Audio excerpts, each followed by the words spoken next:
KBO14 뉴스 채널에 오신 것을 환영합니다. 오늘 영상을 시작하기 전 저에게 도움이 되려면 좋아요와 구독 꼭 눌러주세요. 최소 60억 원 이상의 자금을 마련해야 할 수도 있다. 기아 타이거즈가 비에파 단연 계약의 중요한 기로에 있다. 2026년 FA 자격을 획득할 예정인 내야수 박찬호, 외야수 최원준, 투수 조상우 중 한 명을 선택해야 하는 까다로운 상황이다. 기아는 지난 19일 10억 원의 현금과 2026년 신인 1라운드 및 4라운드 지명권을 키움 히어로즈에 제공하고 투수 조상우를 트레이드로 영입했다. 기아 관계자는 현장과 불펜 보강의 필요성에 대해 공감하여 이번 트레이드를 추진하게 되었다고 밝혔다. 조상우는 150km/h대의 빠른 공과 예리한 슬라이더를 주 무기로 하고 있으며 스플리터, 체인지업, 커브 등 다양한 구종을 구사하는 검증된 투수다.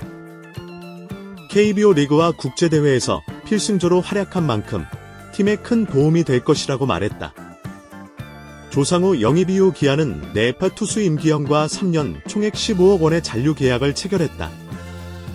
남은 내부에파의 내야수 서건과 잔류 협상이 이어질 전망이다. 조상우의 트레이드 영입은 단순한 전력 유지를 넘어 전력 강화를 위한 과감한 결정으로 해석된다.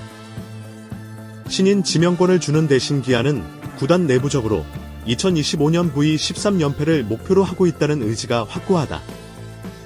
2년 연속 우승을 노릴 수 있는 전력을 갖추게 됐다는 뜻이다. 이는 2026년 FA 이탈 가능성을 염두에 둔 움직임이기도 하다. 기아는 2025 시즌 종료 후 여러 핵심 선수들이 FA 자격을 얻는다. 주전 유격수 박찬호와 주전 중견수 최원준, 그리고 트레이드로 영입한 조상우가 2025 시즌을 앞두고 예비 FA가 된다. 베테랑 최영우와 양현종도 세 번째 FA 자격을 얻지만 사실상 기아에 잔류할 가능성이 크다.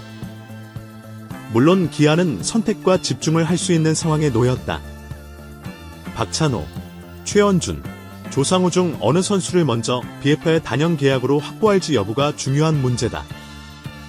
박찬호는 2024 시즌 134경기에 출전해 타율 0.307, 158타수 5홈런, 61타점, 20도루, 출루율 0.363, 장타율 0.386 뛰어난 성적을 올렸다. 그는 KBO 수비상과 함께 데뷔 첫 KBO 골든 글러브도 수상했다. 최원준은 2024 시즌 136경기에 출전해 타율 0.292, 128타수 9홈런, 56타점, 21도루, 출루율 0.371, 장타율 0.420 기록했다. 그는 중견수와 우익수를 오가며 주전 외야수로 확고하게 자리 잡았다. 기아는 박찬호, 최원준, 조상우 중 한 명을 비에파의 단연 계약으로 잡을 경우 큰 금액이 지출될 수밖에 없는 상황이다. 유격수의 경우 심우준이 올겨울 4년 총액 50억 원으로 하나 이글스에 이적했다. 중견수의 경우 3년 전 박혜민이 4년 총액 60억 원으로 LG 트윈스로 이적했다. 마무리 투수 김원중은 4년 총액 54억 원의 잔류를 결정했다. 이처럼 최근 해당 포지션의 FA 시세를 고려할 때 기아는 최소 60억 원 이상의 계약 규모로 비에파의 단연 계약을 추진해야 할 것으로 보인다. 또한 2025 시즌 중 팀 내에서 어떤 선수가 가장 대체 불가한지에 대한 매우 어려운 결정을 내려야 한다. 신인 지명권 2장을 내주고 영입한 조상우를 쉽게 내줄 수 없는 상황도 고민거리다. 과연 기아가 향후 1년 동안의 고민 끝에 어떤 결정을 내릴지 궁금해진다. 올해 KBO 리그에서 가장 큰 화제가 된 이슈 중 하나는 앱스 자동 투구 판정 시스템의 도입이었다. 시즌 초중반에는 시행착오가 있었으나 판정의 일관성 면에서는 긍정적인 반응을 얻었다. ABS 도입으로 선수들의 성적이 엇갈린 것도 주목할 만한 점이었다. 빠르게 적응한 선수들은 기대 이상의 성적을 기록한 반면 그렇지 못한 선수들은 어려움을 겪었다. 일부 선수들은 ABS 판정에 대해 불만을 드러내기도 했다. 특히 ABS 도입이 옆구리 투수들에게 불리하다는 의견이 많았다. 임기영, 기아 타이거즈도 그중 하나였다. 임기영은 지난해 64경기 82이닝에서 4승 4패, 16홀드, 3세이브, 평균 자책점 9.6으로 활약했지만 올해는 37경기 45와 3분의 2이닝에서 6승 2패, 2홀드, 평균 자책점 6.31로 부진했다. 시즌 후반까지 성적 부진이 계속되면서 삼성 라이온즈와의 한국 시리즈 엔트리에서 제외되었고 결국 시즌을 마쳤다. 물론 시즌 초반 부상으로 장기간 결장한 것이 가장 큰 성적 저하 원인으로 작용했다. 임기영은 3월 31일 두산 베어스와의 원전 경기 전에 불펜 피칭 중 옆구리 부상을 당해 2달 가까이 결장했다. 그러나 에이베스 영향도 일부 있었다고 볼 수 있다. 그렇다면 선수 본인은 어떻게 생각할까? 에이베스 도입과 성적 간의 관계에 대해 질문을 받은 임기영은 넓지 않아 데이비스의 영향이 있는 것 같다. 어느 정도 성적에 영향을 미친 것 같다. 사람이 볼 판정을 하는 것과 비교할 때 차이가 좀 있는 것 같다고 말했다. 이어 만약 그래도 괜찮은 볼인데 어스에서 스트라이크를 안 잡아주는 경우가 많았던 것 같다. 그래서 공을 낮게 던지는 게 잘 안 됐고 공이 가운데로 갔던 것 같다고 덧붙였다. 2025 시즌의 가장 큰 과제는 여전히 에이비스에 적응하는 것이다.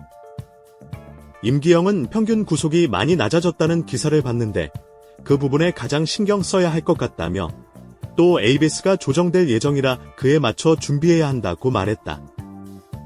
그나마 반가운 소식은 에이비스 존 설정이 하향 조정된다는 점이다.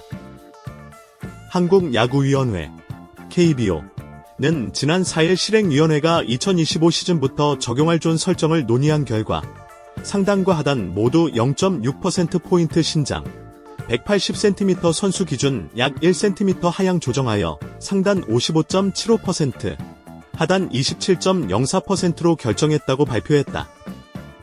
KBO에 따르면 존의 크기는 그대로 유지되며 전체적으로 아래로 내려가는 형태가 될 것으로 보인다. 존의 상단과 하단 분식 등은 기존대로 유지된다. 상단과 하단의 판정 변화는 2024 시즌 전체 투구 판정의 약 1.2% 비율에 해당한다. 또한 2025 시즌 적용될 하단 27.04% 비율은 현재 미국 마이너리그에서 시범적으로 운영 중인 에이비스존 하단 비율과 동일하다. 이미 많은 팀들이 변경될 에이비스에 맞춰 준비하고 있다.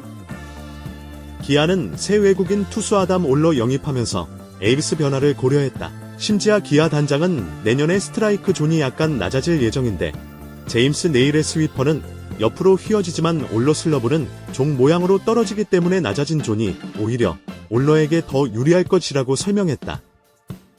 임기영은 낮게 던지는 투수나 사이드를 활용하는 투수들이 있어서 각 선수마다 다를 것 같다. 시범 경기를 치르면서 변경된 에이비스를 체크해야 할 것 같다며 올해보다는 더 나아질 것 같다. 존을 잘 활용하는 것이 중요할 것이라고 말했다. 이것으로 뉴스레터가 끝났습니다. 댓글 섹션에 귀하의 의견을 남겨주세요. 다음 영상을 놓치지 않으려면 채널을 좋아요하고 구독하는 것을 잊지 마세요. 시청해주셔서 감사합니다.